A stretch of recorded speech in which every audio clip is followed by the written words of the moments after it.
Everyone. तो फिर से आप सबका स्वागत है हमारे यूट्यूब चैनल सिंपल पेपर पे। तो जैसे पॉलिटी का सीरीज स्टार्ट हो चुका है और सबसे पहला टॉपिक जो हमने लिया है वो है प्रियम्बल।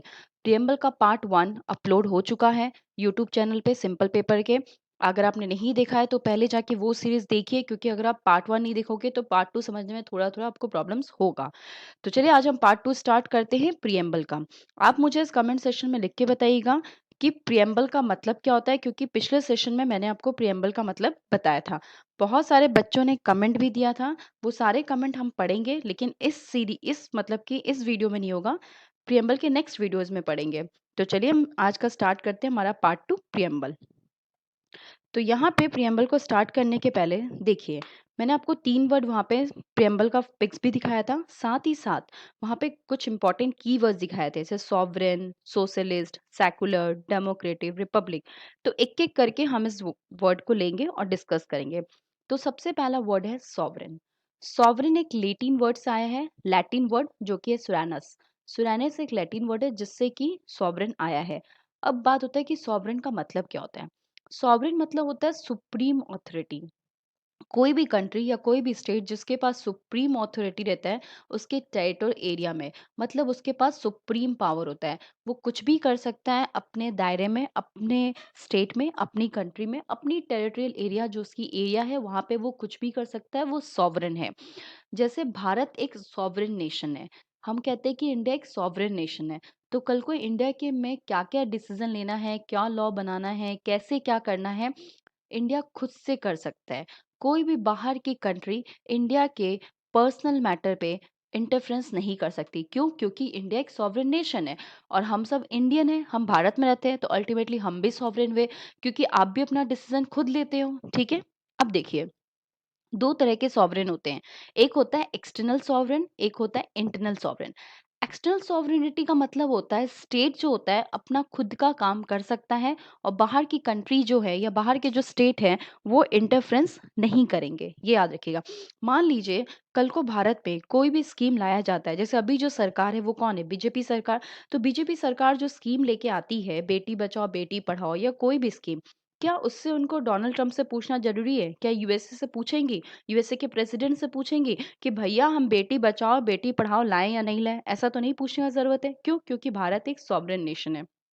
तो एक्सटर्नल सॉवरेनिटी का मतलब होता है कि स्टेट कुछ भी कर सकती है बिना कोई इंटरफेरेंस ऑफ अदर स्टेट। कोई भी कंट्री इंटरफेरेंस नहीं करेगी किसी भी सॉवरेन नेशन को। इंटरनल का मतलब होता है कि मान लीजिए भारत के अंदर जो बाकी कोई भी इंडिविजुअल या कोई एसोसिएशन अगर काम कर रहे होते हैं, तो उनको सुप्रीम ऑथोरिटी होता है उस नेशन को, उस कंट्री को या भारत को सुप्रीम ऑथोरिटी है कि वो उन पे बोल सके कि भैया आपको ऐसे काम करना है। उनको भारत का बात मानना ही होगा। For example FDI, foreign direct investment, FFI. तो ये जो बाहर के लोग इन्वेस्ट करते हैं, तो वो भारत में जब इन्वेस्ट करते हैं, एफडीआई हो गया, तो भारत सरकार जैसा बोलेगी वैसा वो इन्वेस्ट करेंगे। ऐसा नहीं है कि वो कहीं भी इन्वेस्ट कर देंगे, पूरा पैसा लगा देंगे। क्योंकि आपको पता है, था आप जब पढ़ते हो तो देखते हो ना कि एफडीआई 49%, एफडीआई 21%, एफडीआई 100%। तो ये जो उनका लिमिट होता है वो तय कौन करती है? वो भारत की सरकार तय करती है। तो इंटरनल अगर वो उनको किसी भी नेशन के अंदर उसके टेरिटोरियल बाउंड्री के अंदर किसी भी एसोसिएशन को या इंडिविजुअल को काम करना है, तो उस नेशन का बात मानना उसको जरूरी है। चलिए, एक और चीज देखिए कि इंडिया सॉवरेन बना था 26 जनवरी 1950, याद रखिएगा। दूसरा, तो हमें ये क्लियर हो गया कि इंडिया ना ही डिपेंडेंसी है, मतलब किसी पे वो डिपेंड नहीं है, और ना ही किसी नेशन का वो कॉलोनियल है। जैसे कि पहले के टाइम पे ब्रिटिश के हम कॉलोनियल को ले जाते, हम डिपेंड थे ब्रिटिश के ऊपर, लेकिन अब भारत एक इंडिपेंडेंट स्टेट है। There is no authority about above it. कोई भी भारत के ऊपर ऑथोरिटी नहीं है, क्योंकि हमारा खुद का कॉन्स्टिट्यूशन है, खुद के हमारी गवर्नमेंट है, खुद की सरकार है। ऐसा नहीं है कि ब्रिटिश पार्लियामेंट पे या ब्रिटिश पे हम डिपेंड है, जैसे पहले डिपेंड होते थे। ठीक है, हम अपना अफेयर्स जो भी हमारे काम काज है, चाहे वो इंटरनल्स हो एक्सटर्नल हो, वो हम लोग फ्री है कर सकते हैं। किसी का भारत के ऊपर जोर नहीं है, भारत जो चाहे कर सकता है, क्योंकि भारत एक सॉवरेन स्टेट है। तो आई होप आपको सॉवरेन का मतलब क्लियर हो गया होगा। चलिए नेक्स्ट देखते हैं क्वेश्चंस आपके लिए। क्या सॉवरेन स्टेट होते हुए, being a sovereign state, can India acquire foreign territories? Sovereign state होते हुए क्या भारत कोई भी फॉरेन टेरिटरीज को एक्वायर कर सकता है, ले सकता है? आपको यस और नो में बताना है। अगर आप यस बोलते हो तो भी रीजन बताइएगा, नो तो भी रीजन बताइएगा। थोड़ा एक्सप्लेन करिएगा, ये मैं छोड़ती हूँ। अगर आप नहीं बता पाओगे तो नेक्स्ट सेशन में ज़रूर बताऊँगी। साथ ही साथ ये याद रखिएगा कि भारत पार्ट है बहुत सारे ऑर्गेनाइजेशंस का हिस्सा भी है भारत। जैसे यूएनओ का, इंडिया यूएनओ का मेंबर बन गया था 1945 में, ठीक है, जब तो हम आज़ाद भी नहीं हुए थे, क्योंकि आज़ादी तो 1947 में मिला था। कॉमनवेल्थ नेशन के भी इंडिया मेंबर था 1949 का। कॉमनवेल्थ नेशन जो होता है उसके ऊपर इंचार्ज या चार्ज बोल तो ब्रिटिश गवर्नमेंट का है, ब्रिटेन का है, लेकिन फिर भी जो है भारत वो कॉमनवेल्थ नेशन का मेंबर है। तो क्या कॉमनवेल्थ नेशन के मेंबर होने से भारत की सॉवरेनिटी खत्म हो जाती है? बिल्कुल नहीं। ये भारत का खुद का डिसीजन है कि वो कॉमनवेल्थ नेशन में बने रहना चाहता है, उसका मेंबर बनना चाहता है। अगर आज भारत चाहे कि हम कॉमनवेल्थ नेशन से हटना है, तो ये भारत की खुद की डिसीजन वो हट सकता है। इससे कहीं उसकी सॉवरेनिटी को ठेस नहीं पहुंचा और ना ही उसकी सॉवरेनिटी खत्म हो रही है। ठीक है, चलिए नेक्स्ट देखते हैं डेमोक्रेटिक। डेमोक्रेटिक दो वर्ड से बना है, दो ग्रीक वर्ड से, डेमोस एंड क्रेटिया। डेमोस का मतलब होता है पीपल, क्रेटिया का मतलब होता है रूल्स। डेमोक्रेसी दो तरह के होते हैं, एक होता है डायरेक्ट डेमोक्रेसी और दूसरा होता है इनडायरेक्ट डेमोक्रेसी।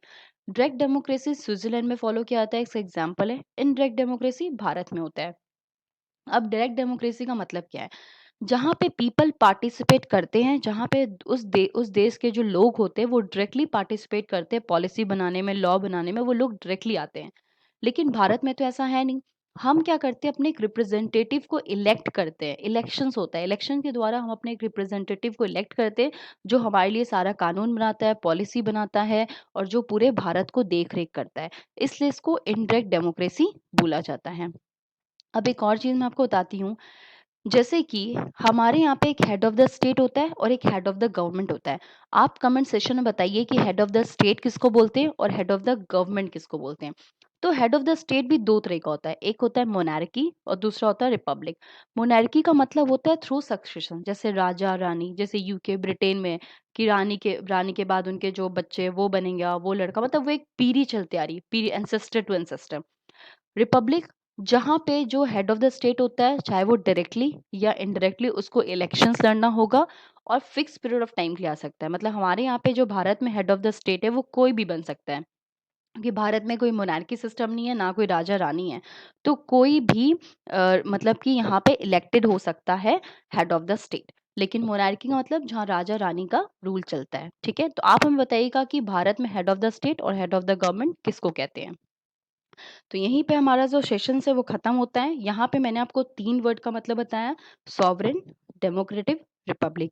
आई होप आपको समझ आया होगा। अगर आपको नहीं समझ आया तो आप कमेंट सेक्शन में ज़रूर लिखिएगा। मैंने कमेंट पढ़ा है, इंदु ने एक आंसर दिया है, ठीक है? वो मैं उसी सेशन में बताऊँगी जब वो सेशन लाऊँगी एमसीक्यू पॉलिटी का। और याद रखिए कि पॉलिटी का एमसीक्यू का सीरीज़ भी स्टार्ट हो गया है, साथ-साथ पॉलिटी सीरीज़ भी स्टार्ट हुए हैं। तो अगर आपने नहीं देखा है तो उस वीडियो को देखिए और जितना ज़्यादा हो सके इस चैनल को सब्सक्राइब कीजिए, शेयर कीजिए, लाइक कीजिए। Thank you. जय हिंद।